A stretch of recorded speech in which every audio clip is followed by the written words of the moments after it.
Good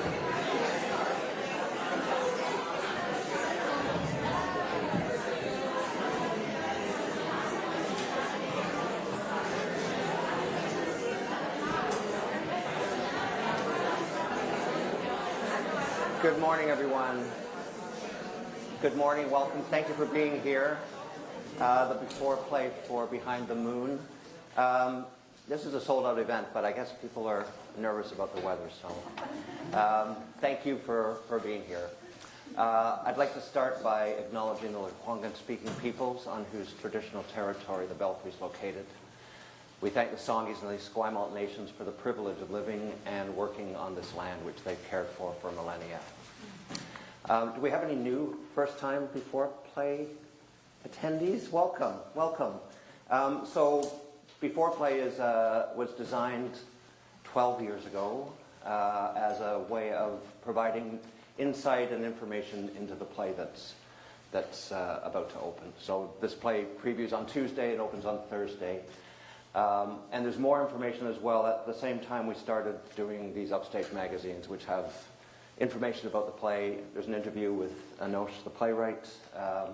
So these are available just outside, like in front of the box office there. And B4Play is a collaboration between CBC Radio and the Belfry. And CBC replays these interviews during the run of the show. So that means if you have a cell phone, please make sure it's turned off or you'll be part of the CBC broadcast. So without any further ado, I will hand things over to Gregor Craigie, our host for the last 12 seasons of B4Play. Thanks, Gregor.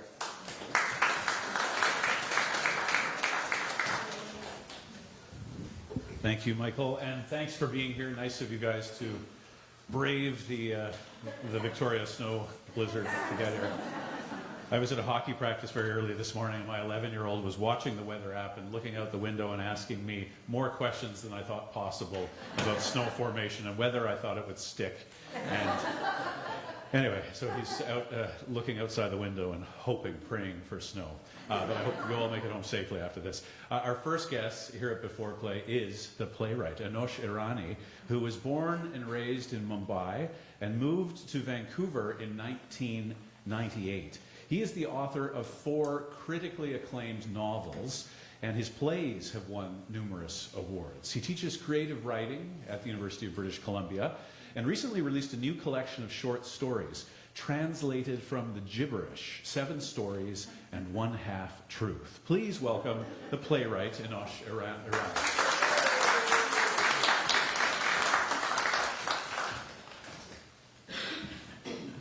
Hi, everyone. Thanks for joining us, Anosh. My pleasure, yeah. You moved to Vancouver in 1998, and I understand you moved to pursue a master's degree in creative writing at UBC. What made you choose UBC in that program?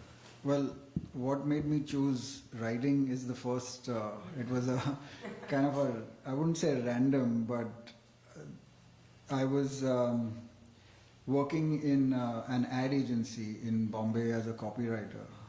And I was doing quite well. It had only been a year or so, but I felt I wanted to do more, and there was something about writing that really appealed to me. Now, I hadn't written much up until then, but I did read a novel that had a huge impact on me, and it was A Fine Balance by Rohinton Mistry, and I was in my very early 20s, and it was the first time I actually understood the power of literature.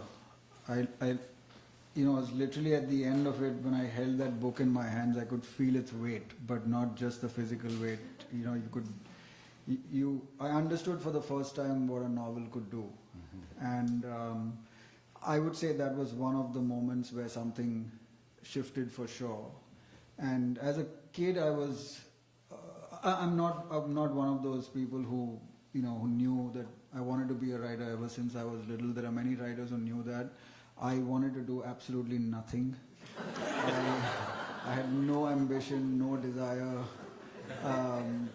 but I knew that I was a good storyteller.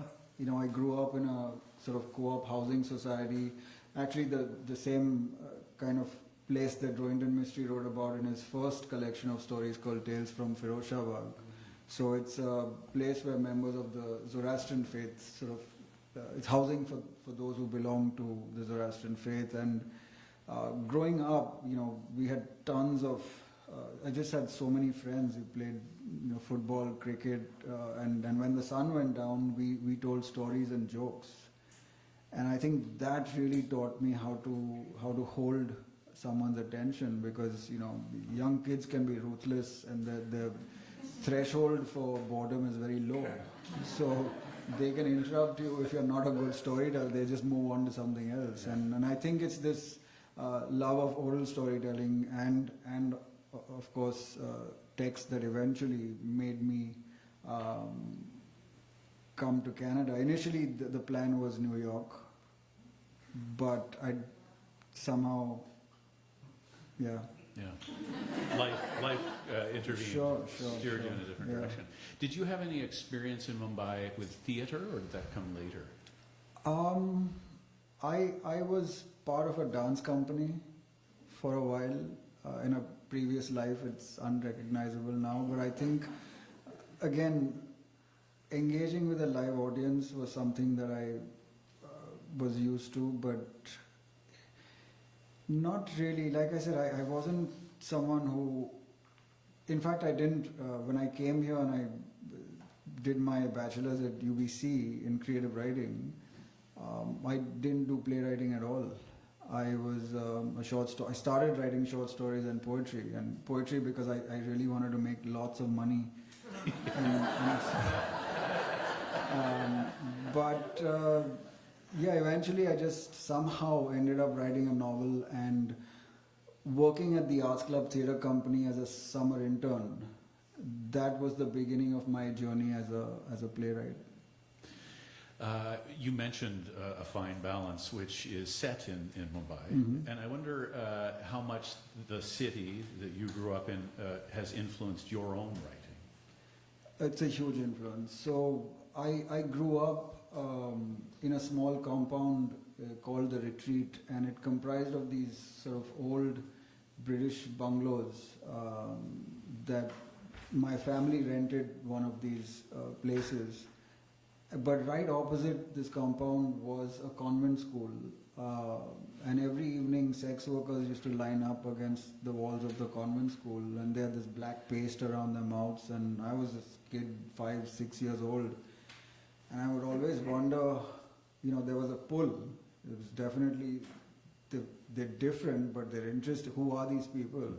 And that was the unofficial beginning of one of the worst red light districts in Asia. So I lived right opposite that, and that landscape has definitely had a huge impact on me. You know,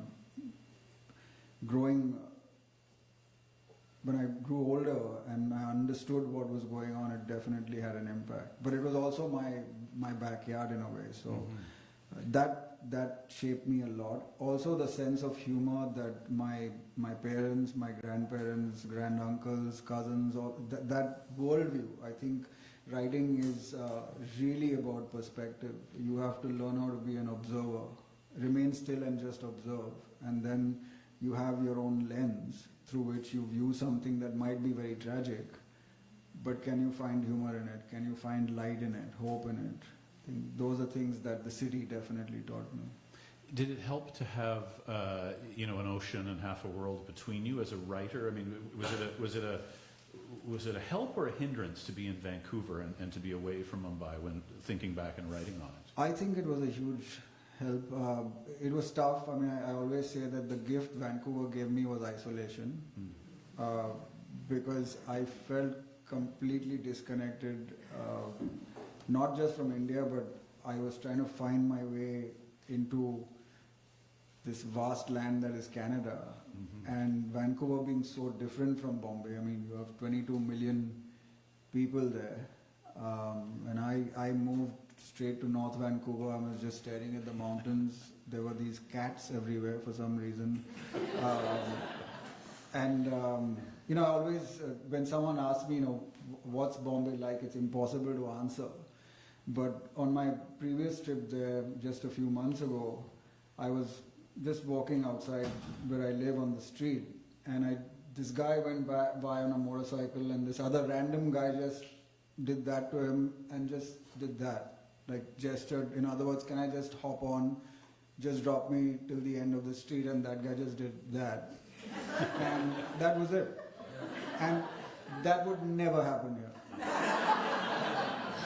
So that's the difference. This completely unspoken, you know, almost through mime, like, hey, can you take me to the end of the street? And that guy's like, okay, probably didn't talk at all. But this guy very casually put his hand on that guy's shoulder for support, and off they went. And that's the difference. Yeah. Well, one of many, if I recall, because I used to live in Vancouver, and then I traveled to Mumbai, Bombay, and I've never experienced. I've been to 50 countries. I've never experienced quite the shock like getting off the plane in Bombay. And on that question, you're saying Bombay, and I'm certainly not critiquing you. Is that what you say? I remember interviewing Salman Rushdie, and he stopped me in the middle and he said, "Stop saying Mumbai. It's Bombay." Oh, okay. Yeah.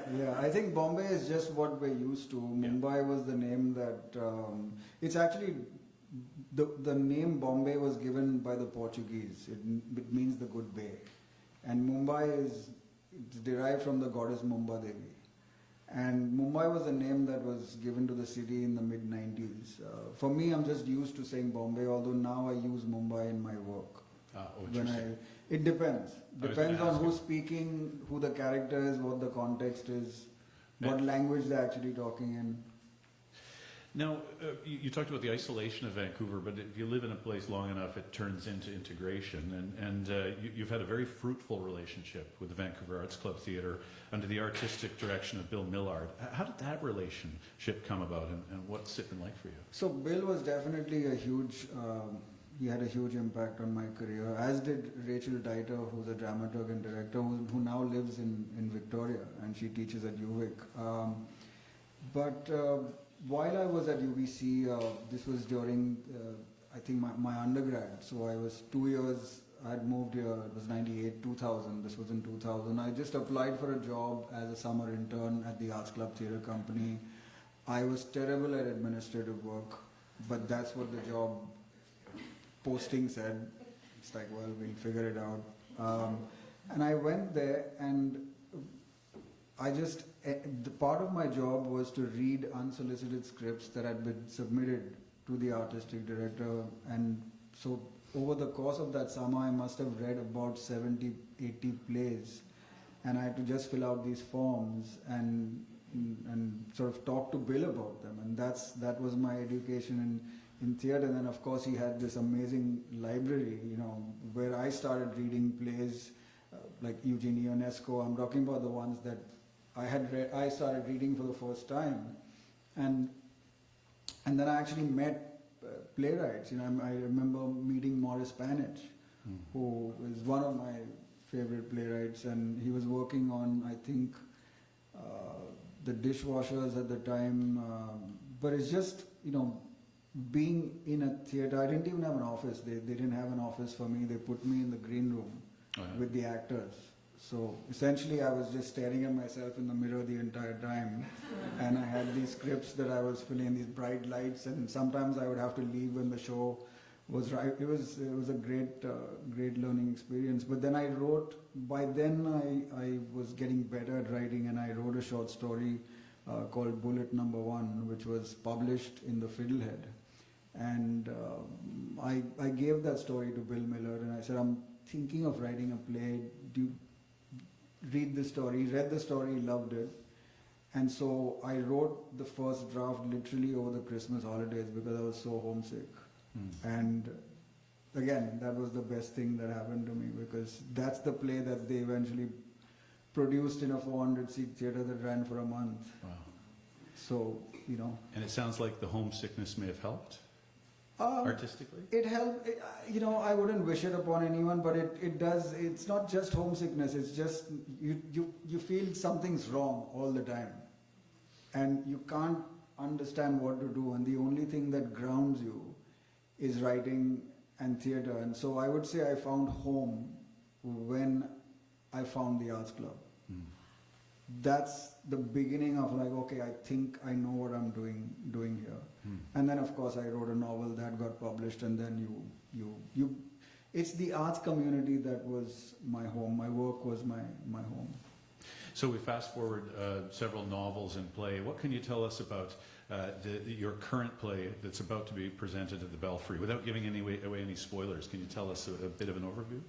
Yeah, my plays don't depend on plot anyway, so they're not much, it's, yeah, Behind the Moon, it's three men from India who moved to Canada at different points in their lives. It's set in a Mughlai restaurant in Toronto, and there was this, so while I was in rehearsals for my play Buffoon, which premiered at the Tarragon in 2019, I went to this Indian restaurant, and I just realized that this is where the play is set. And there was a cab outside, and I thought, okay, that makes sense. But because one of the characters is a cab driver. But again, plays come to me in different ways. This was part of one of the characters in the play, Ayub, who works in the restaurant. He was a character in my play, The Men in White. And that character in the Men in White came about because when I was doing research for my novel, The Parcel, which was set in the red light district. So I had a friend of mine who, he owned certain restaurants in the red light district, and then he took me to another part of the city called Dongri. And for some reason, he took me to meet his friend who owns a chicken slaughterhouse. I don't know why we went there. And so I went there, and I was talking to his friend, and it's not the most, it's kind of, what am I doing here? Because there's people in aprons covered in blood. And he said, so where are you? I said, I'm in Canada. And he said, I have a sister in Saskatoon. Now, what are the odds of that happening? And he got so excited that he called his sister up. It was 2 a.m. in Saskatoon. She didn't pick up the phone. But what that did was it made me realize there's a connection between this location and Canada. Yeah. And I had always wanted to write a play that was not about cricket, but I play cricket in BC, in Vancouver. And so this was the point of contact. I'm like, there's part of the play set in a chicken slaughterhouse in Bombay, and then in the dressing room in Vancouver. And Ayub is a different version of one of the characters in that play. So these things they talk to each other, you find points of contact. What was it about Ayub in particular that made you want to carry him forward and set him in this play? I think he kept haunting me. They don't leave. So I wrote, and that's the best thing that can happen. I wrote The Men in White, and then I was more interested in this character. He wasn't the main character in that play, but he had this one monologue in The Men in White that I kept revisiting, and I was really interested in his inner life. I thought I need to explore that more, so I wrote a short story, which was then published, and then he still didn't go away, and then he showed up in Behind the Moon. So. The novels and short stories, for that matter, but especially novels and plays, are such different mediums. How do you feel about each versus the other, and the power and the limitations of each? So I think plays are definitely more dangerous because they're live. There are no second chances, and there's something about repetition. It's almost ritualistic. It's like you're repeating the same thing, the same incantation, the same thing again and again, night after night after night. And on some nights it catches fire. And on some nights the flame's almost there. And you never know. It's never the same show every single night. You want it to be when it hits that, rhythm. But a novel is very, very different. I like writing novels because I am in complete control. I think I would be a terrible playwright if I wasn't a novelist, just because I would be unable to relinquish control. But because I have the novel, I'm like, this is my thing. Let's let the spirit and gifts of other people enter the theater and do what it has to do. So you can be collaborative in the theater because you have this other outlet where you can just have it just the way you want it. I try. Yeah.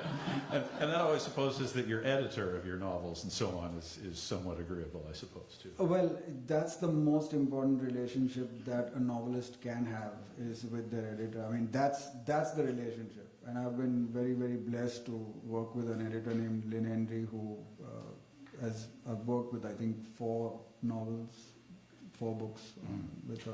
Well, by comparison, how does the director between a playwright and a director on stage, I mean, is there any comparison, or is that totally different? Between you as a novelist and your editor, and then I wonder how that relationship compares to you as the playwright and the director trying to put it on stage. So I would say the editor is to the novelist what the dramaturge is to the playwright in that sense. But there are directors that I've worked with who have also done dramaturgy on the play. So if it's a new play, then yes. So there's a dramaturge, there's a director beforehand, very important relationship. And even now, I mean, Leora Morris, who's directing the show, I saw her play at the Coal Mine Theatre in Toronto, and it was just brilliantly directed. And then you still, even though this is the second production, when we talk, we're still discovering things about the play. So I'm interested in how someone else reads that script and what they think is the essence of a particular scene. Like, I love knowing that, and I love getting surprised by that. And I think that's the collaboration, is understanding what their point of view is. What is it that they are seeing as powerful and human in that particular work, which helps it grow. Otherwise it remains static. So every time a director comes on, they're infusing the play with something. And what about the audience, finally? What do you hope the Belfry audience is? Because, as you say, it's a little different every night, take away from Behind the Moon.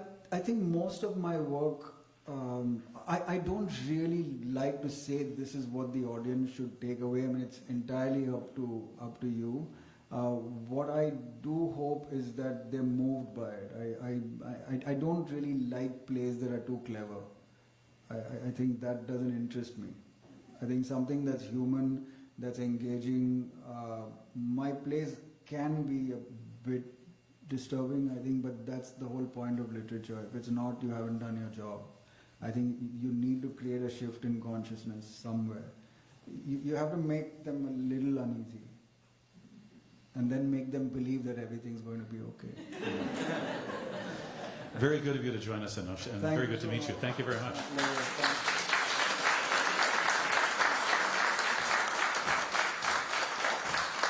Anosh Irani is the playwright of Behind the Moon. Our next guest is the director.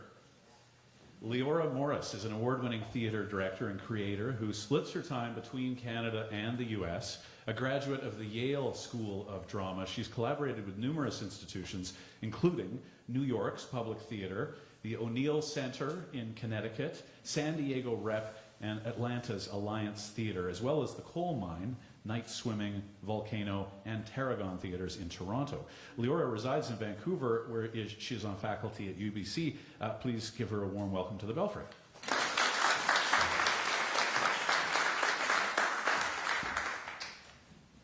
Thank you so much. Thank you for joining us on a very busy weekend, and you have to be out of here by 11:59. 11:59. Just in case anybody's wondering. Can you tell us the first piece of theatre you remember seeing? Yeah, I can try.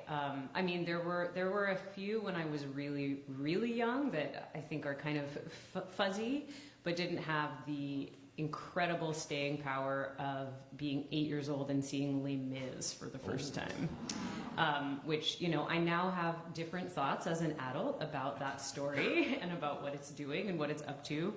But at the time, I remember seeing little Cosette come on stage and sing Castle on a Cloud and going, why didn't my mom send me to audition for this? I think feeling like there was a young girl on stage who suddenly took the entire audience's attention and had the ability to transform the air molecules in the room. And I thought, oh wow, if she can do that, maybe I can do that. That's a great memory and a very vivid one. Was that it for you? I mean, did you know essentially I'm going to do theater? No, I mean, I was always doing theater. Like soon after that, for show and tell, I did a 2-person production of Joseph and the Amazing Technicolor Dreamcoat with my friend Lisa. But it was, so I was always performing. I was a dancer. I was always interested in performance, but it was really only after my undergraduate degree that I fully committed. So I did a Bachelor of Science degree. I studied molecular biology. And I thought I'm going to be in genetics research, but as I was sort of doing this Bachelor of Science degree, it was sidelined by all my extracurricular theater activities, and eventually I picked up a major in theater and felt like it just sort of overtook science. And I distinctly remember one day saying to my undergraduate professor, who's an inspiration to me now as a teacher, and I said, Myrna, I'm thinking about acting school. And I was waiting for her to say, you seem to be into science, it's a really hard profession, I don't know. And she just looked at me and went, yeah. And that was kind of it. That was it? Yeah. Yeah. And so you went to Yale, and your career has been split since then between Canada and the US. Is that largely a result of going to Yale or something else? Yeah, very much so. I mean, I went to go do the MFA down there because I was really specifically interested in their curriculum and their approach to directing and the influences on the faculty that were there, and also because it was an opportunity to be really in a kind of art commune. Oh, yeah. Yeah, I mean, there was a Master's of Fine Arts degree in set design, costume design, lighting design, stage management, production management, technical direction, playwriting, acting. It was sort of all of us together living in this utopian, dystopian community for 3 years, kind of living, breathing, working together. And so that was really exciting to me. And as a result of that, it was a very international program, but as a result of that, I built a lot of relationships with folks that were based in the States and got to meet a lot of artists and artistic directors from around America. And so I chose to stay for 1 year and did a fellowship at the Alliance Theater in Atlanta, which was really specifically interested, a theater like the Belfry in terms of its role in the community and its relationship with its audience, and was really interested in inviting artists to think about leadership. And so they were inviting one graduate from an MFA directing program per year to be embedded in the theater and learn how do you think not only about being the director at the head of a production, but also to be someone building community and thinking about programming decisions and thinking about the relationship between that programming and the art itself. Oh, that's interesting. Is that something that all your classmates were doing? Or, I mean, would some of them go on to, I don't know, direct Joseph and the Amazing Technicolor Dreamcoat, for instance? Definitely. And that was their kind of main move. Yeah, I don't know if anyone was chasing after Joseph, Right. but yes, I think they all went on. A lot of folks moved to New York. A lot of people went to London. Certainly, folks ended up in the off-Broadway New York scene, the Broadway New York scene. But then, yes, there's definitely a lot of directors historically that have come out of that program and have gone on to lead theaters and to see theater leadership and community leadership as really entwined with their artistic practice. And so what was it about community leadership integrated into it that appealed to you rather than just, and I don't mean it pejoratively, but rather than just pursuing the art on stage? I think for me, the art is so deeply connected to the community it is in dialogue with and that it is in service for. And I always knew that I felt most alive when I got to know the community that I was making work inside, and the experiences I had when I would kind of drop in, parachute into a new place and try to figure out, okay, who's here, what's happening here, what matters to who's living here that no one is telling me about or that I'm not seeing, what are their lives like, what does art mean to them? It was too quick. It felt very transactional. And I think I would try to find ways to figure out, okay, so why my art, my perspective, this story, this approach in this theater here, right now, for these people.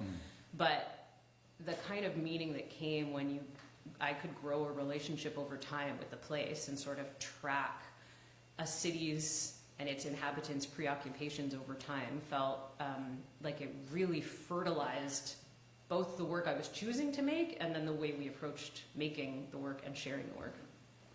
And what about the difference between working in the U.S., where you've worked extensively, and Canada, where you've worked extensively? I mean, you know, I can't tell if this is a good or a bad day, given what's happening in the world, to talk about the differences between Canada and the States. But what have been your impression? Yeah. Yeah. I mean, it's. I woke up this morning thinking about this interview and thinking about all of the questions about why this story now, and feeling so heavy about the world and about the chilling urgency of certain stories and their need to be told right now. I think there's the theaters in Canada and the theaters in the US I've worked for are radically different and less different than they think in certain ways. I think my experience has been sometimes we appear like to think we're not dealing with quite the same issues, and it's not true. I think one of the, you know, in the States, there's very, very little, now there's even less, but there's very little funding for the arts that comes from the government. Because of that, the relationships with donors and foundations and individual citizens sort of financially supporting the arts is very different. It also means that historically a lot of the art has been determined by the wealthy. There's also this sort of incredible American enthusiasm that you can feel in auditions, you can feel in, you know, in the theater lobby, this kind of American striving and this we can do anything, and this is the kind of, you know, potentially this lie of the American dream that is sold down there, that I think this play speaks about as well in terms of Canada, the kind of, you know, the lie of the Canadian dream. I think, me personally, the work that I've been asked to do in the two countries is confusingly different. Oh. So down there, I tend to do a lot of large-scale work. I do lots of musicals. I work with shows for under 18s that are, you know, really spectacular. And in Canada, I tend to work on smaller, darker, more poetic, dramatic texts. Which is a product of working with playwrights in Canada, and generally in the States I'm being invited in to work on texts that already exist. And speaking of working with playwrights, what was your relationship with Anosh and his work before this? Yeah, I mean, Anosh, I knew of Anosh for many years. We had many common people, and many of the people that had worked on Anosh's plays were people I really respect or who were my direct mentors. And we actually met at UBC I was on a search committee for creative writing. They were hiring a new playwriting faculty member, and Anosh, being on faculty, would come on some of the dinners that we would go to. And so we just started talking about theater at those searches and finding, I think, a lot of shared values around what art needs to do and how one might approach it. And I was very magnetized, I think, by the seriousness and the levity with which I heard him speak about work. And then he came to see my show, and that was a beautiful kind of connection point that he saw and articulated back to me in a really special way what I had put into that show, which is rare. I think as a director, often I feel like people can't quite tell what's my contribution.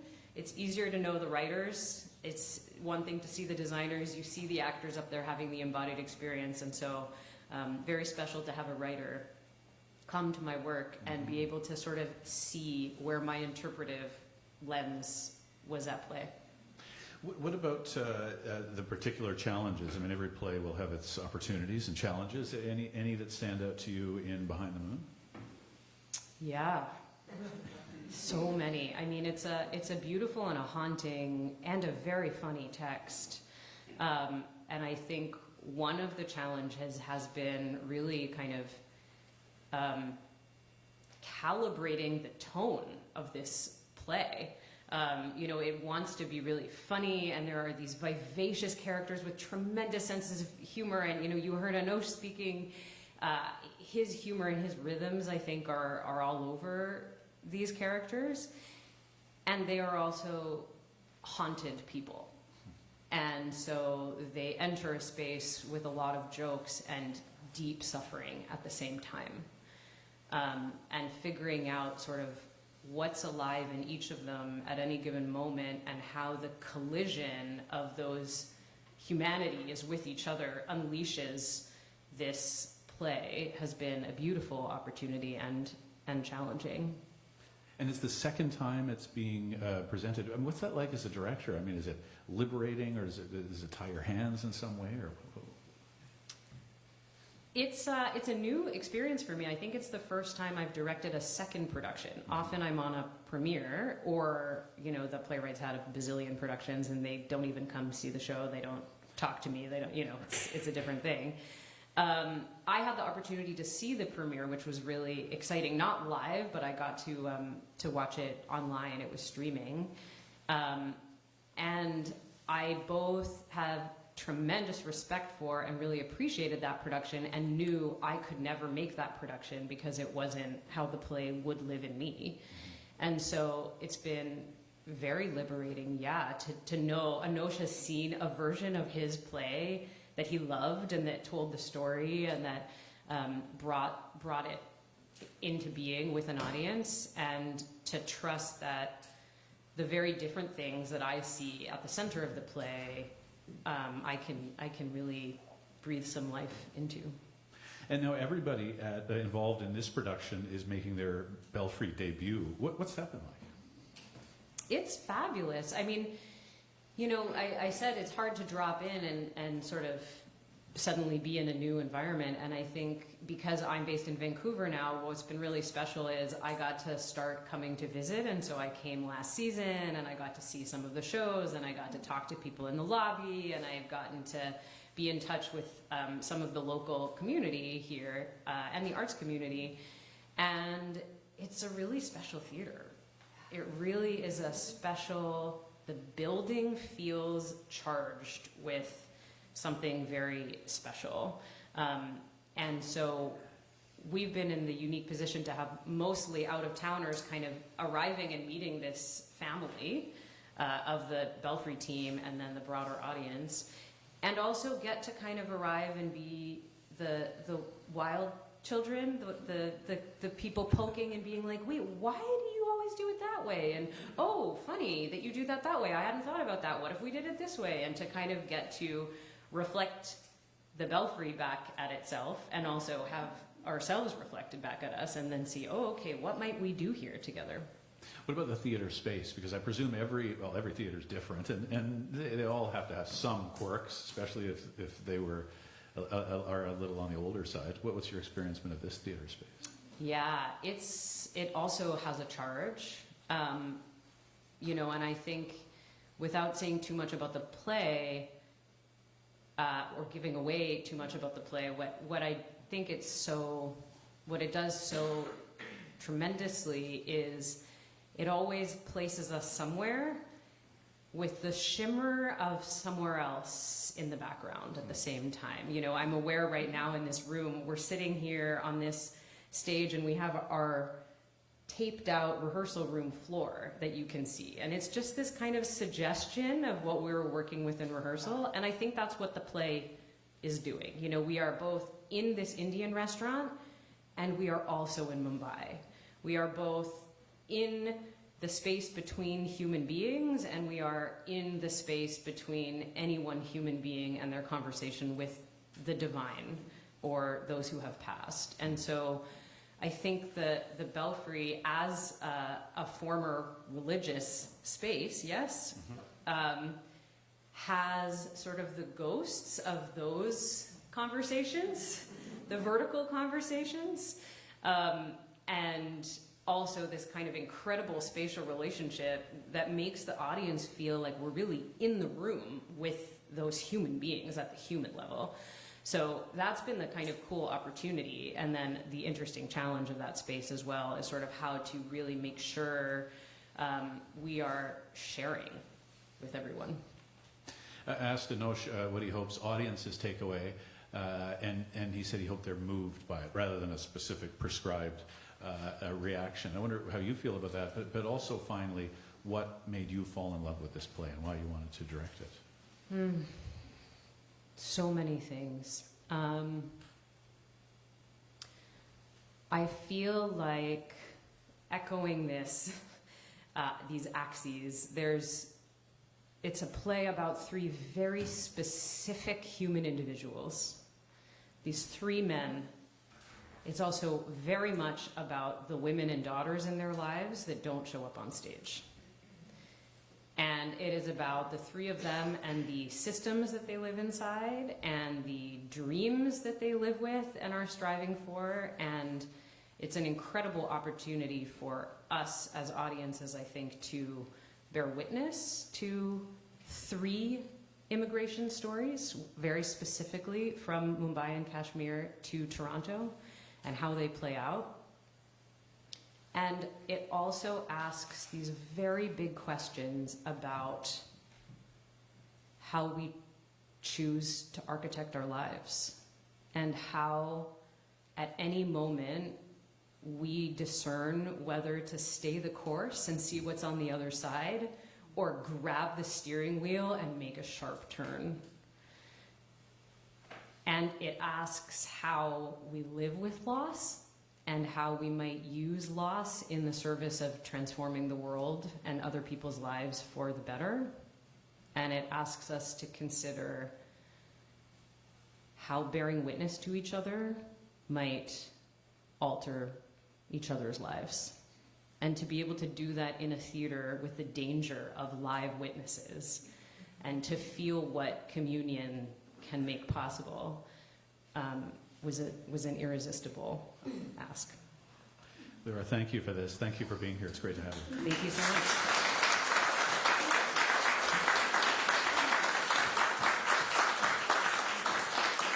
Leora Morris is director of Behind the Moon. Our final guest is Nahla Al-Saya, who is Associate Director of Client Experiences at ICA, the Intercultural Association of Greater Victoria. Nahla immigrated from Lebanon with her husband in 2010, seeking new opportunities and a better future. She settled in Vancouver first, then moved to Victoria in 2013. A dedicated mother of 2 daughters, she joined ICA in 2019. She's passionate about supporting newcomers and refugees. Nahla leads programs that help immigrants and refugees integrate into and thrive in Canadian society. Please give Nahla a warm welcome.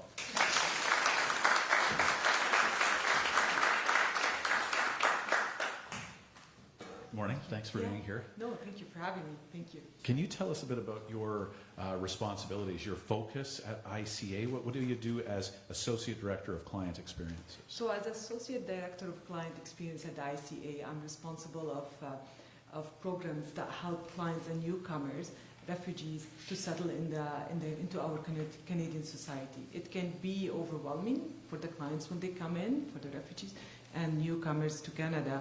And then that's why ICA exists, to help and to just make sure that the clients get the help they need in their settlement journey. So at ICA, I oversee programs, settlement programs.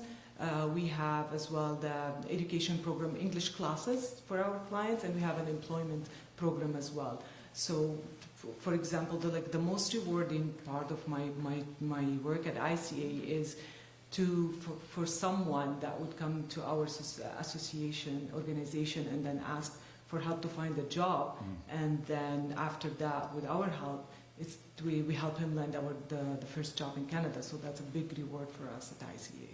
Now, I know everybody's experience is different, but I wonder how much it helps you help others in that in many ways you can relate having moved to this country yourself as an adult and had to navigate all the new experiences. Yeah. So as you mentioned, like I immigrated to Canada in 2010 with my husband. Our first stop was Vancouver. And it was really hard for me to just navigate all the systems, and my husband too, just like what we're doing here. Like we speak English, we have good education and everything, but it was still hard to navigate all the system. And after 3 years, we settled in Vancouver, and then my husband got accepted to the PhD program at Victoria. And we had to move again and restart. And like moving to Victoria was like moving to another country. So it wasn't easy again. And then, but with the help that we get from the community, and I started making friends, it was start to become easy to integrate to the society.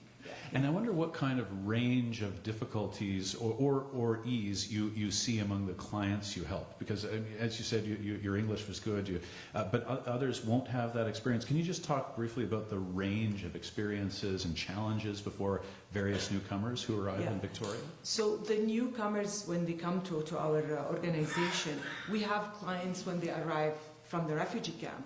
And we have clients that they're coming to our organization to ask for help to find a job. So you could see the difference. So the needs for the one who coming from a refugee camp is totally different from the one who's got good professional experience. So we tailor our the services to what the clients need. For the one who needs, they're coming from a refugee camp, we have to tailor our services for them. We have to help and guide them and hold their hands to just help them navigate our extremely, extremely complicated systems in Canada. And for the one who comes to just looking only for professional advice, to just like how to find a job, we tailor our service for them, and it's easier for us to just help them. Yeah. Now, you've written that you are passionate about fostering a welcoming and inclusive community. What does that look like to you now, and how does one go about encouraging it? Yeah, for me, a welcoming community is one where everyone feels like welcome and belong. So regardless where are you from, like you could be like coming from refugee camp or from wealthy place, but we have to make our space open for everyone. For example, when I first arrived to Victoria, I didn't know, like I didn't have any family, I didn't have any friends, I didn't know what to do. So just it was tough. But when I started getting involved in the community and see what Victoria has to offer, it makes it better for me and easy to integrate in the society.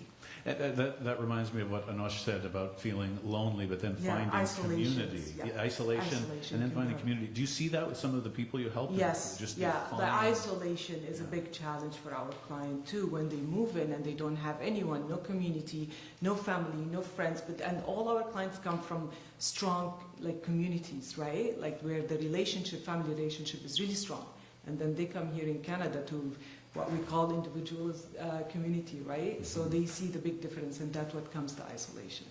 And so what are some of, perhaps that's it, what are some of the other bigger challenges that immigrants face moving to Victoria in particular? Yeah. So I would say the challenge that we all have is the housing, right? So when they move to Victoria, housing is a big challenge because you need a house to start your life. You need a house, you need an address to register your kids at school, to find employment. And then when they come in and they see the prices of the housing, the price of the rent, it's really, really high, so they get shocked. Additionally, our clients face, especially the employment barrier. So they would come with education and they would come with good English, but the Canadian experience, they don't have the Canadian experience. And even credential recognitions as well. They would come with some bachelor degrees from their country, but unfortunately here in Canada they have to go through the Canadian recognition, the credential recognitions. And then, for example, we have clients that they're very professional and they're qualified to work and have good experience, but they choose to work a low-income job because they want to survive, right? They accepted any kind of job because they want to survive. And other challenges as well, our cost of living in Victoria is high, transportation, groceries, childcare, if there is any childcare. So it's really high too as well. So all these challenges for accessing Canadian healthcare system as well, right? So all of us, we suffer of this. So it's really tough. It's really tough, yeah.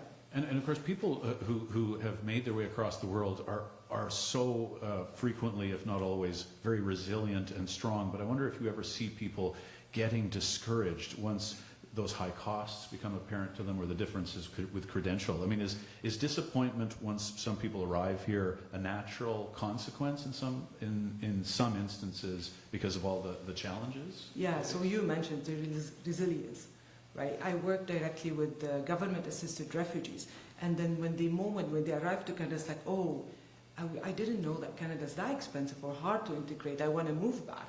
And then when they look at like where I'm going to move back, right? So, and they made it that far, especially the refugees, they made it that far. It's not easy living in refugee camp, displaced in the country, and then again coming to Canada. So they're very resilient. So at the beginning, yes, everything is going to be hard, but I never seen a client that left back. They just adapt and try to make it happen because they don't want to leave. Keep going. Keep going, keep going, keep going. Now, the makeup and complexion of Victoria is certainly changing, but privilege and power still remains largely in the white community. And I wonder if you see that affecting the immigrant population. Yes, so Victoria is still like a very white community. So we could see that, and even our client when they move in, they could see, right? They could see that still white. And then I remember I moved into Victoria in 2016. And then I wouldn't see like lots of people of color, right? Unlike Vancouver. Unlike Vancouver, or women wearing hijab. By 2016, when the Syrians start to come in with the Syrian coming to Victoria, now you could see the diverse of our community, right? You could see more groceries that sells ethnic groceries, and then you could see more restaurants as well. So that's making, but still, it's still very, very white. And the thing too as well, the big thing, we still feel like in our leadership, right? The leadership where the decision is made, it's still very white as well. So that's where the voice of our immigrants is not heard. Now, ICA aims to fully integrate newcomers, immigrants, and refugees. So I wonder if you can talk a bit about that. How much are you able to fully integrate newcomers? How realistic is it? What are some of the challenges? Yeah, fully integrate, I feel it's a long process. It's not easy to fully integrate, right? Or it's take long. At some point we can reach to fully integrate, but it takes long time to integrate as a society, especially with our systematic barriers that we have in Canada. We have lots of systems barriers that not allowing us to reach to that. So that's why for integration to succeed, we need to reshape our system and make it more inclusive to our clients and our newcomers to access it to be. Now, in the play Behind the Moon, Ayub is paid under the table, where he's hiding in the restaurant basement. He's one of the people that Anosh describes as operating in this shadow world. Did that? You've read the play. Did that resonate with you, with any of the people you've met or helped in Victoria? Yes, in Victoria, like any other cities in Canada, we have this as well.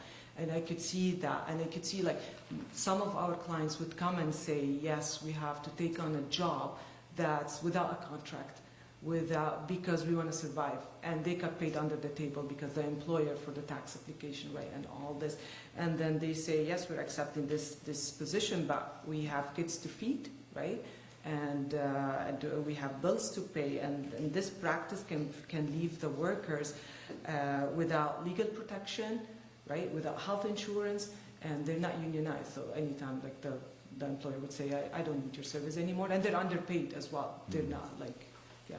So it leaves them very vulnerable. Very vulnerable. But on the other hand, you get to know them and you can understand why they're... We can understand, yeah, exactly. And we can, like, because it's their choice, and we know the struggle, so they need the money as well, right? Yeah. So how do you approach that philosophically? Do you just try to offer them the best advice? That's what we try to do. So we try to offer them and educate them as well. So that's your right to have a contract, employment contract. It's your right to be paid as a minimum wage, right? So there is rights that you have to, as a human being, to just. And do you feel that in some cases that really helps you inform somebody and they go and they get better conditions as a result? Yes, and we have programs at the ICA as well, employment programs that would help the newcomers understand the Canadian workplace better. Like they're just like how to just do be at a Canadian workplace, how to go for the interview, and how to be at the workplace. So that all helps our clients as well, educate them. And what about understanding in the reverse order, helping the Canadian establishment, let's just say members of the community, those of us who were born here and grew up, understand the immigrant experience better? What are some of the main things you'd like people to know that perhaps aren't always understood? Yeah, there is lots about that. So we could just we have at ICA, we have programs as well to help the employer understand. So in the employment team, again, we have programs that would help the employer understand our clients and how to offer better services to our clients and how to offer them be more humane with our clients, and then try to understand as well the employers that to understand that our client, that could be their first job in Canada. So just to keep that in mind as well. So be open to that. And have you seen that help as well with some Yeah, employers? it helps a lot. Yeah. And we have good partnership with employment. Yeah, with employers that understood that.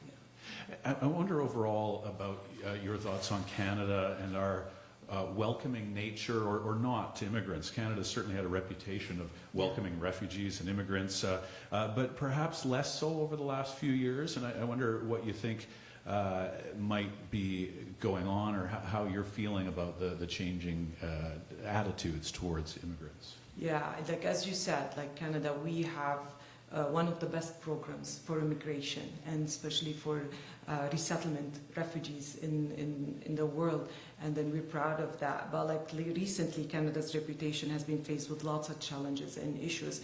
Processing times for application is high. The high cost of living is affecting all this. The trains on social services that we have in our system, and the shifting of political rhetorics as well. That all of these make it difficult for newcomers to grow in our society. So that's all affecting. Yeah.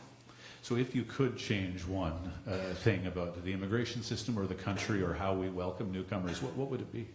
I would say for the federal government and the provincial government and the local government, just all come together and think of something, because right now our clients, when they come in, or the newcomers, they don't know the difference between the government of Canada or the provincial, the BC government, or there is municipalities. So they say when they come in, why I'm getting this much money and I'm not getting, in other provinces they're getting more money. The low income is different. Then we tell them, because it's different province, but they don't understand this. The government for them is one government. But we have, and even if the governments would talk to each other, we'll make it easy on everyone, and we'll make probably Canada better and a more welcoming community. Yeah. Well, now it's very good to have you with us today at B4Play. Thank you very much for doing this. Thank you. Thank you.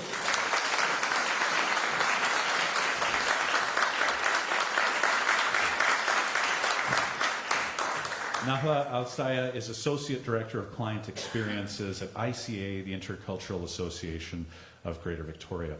Thank you, everybody. Thank you for being here on a slightly snowy Saturday. And remember, the box office is open and awaiting your purchase.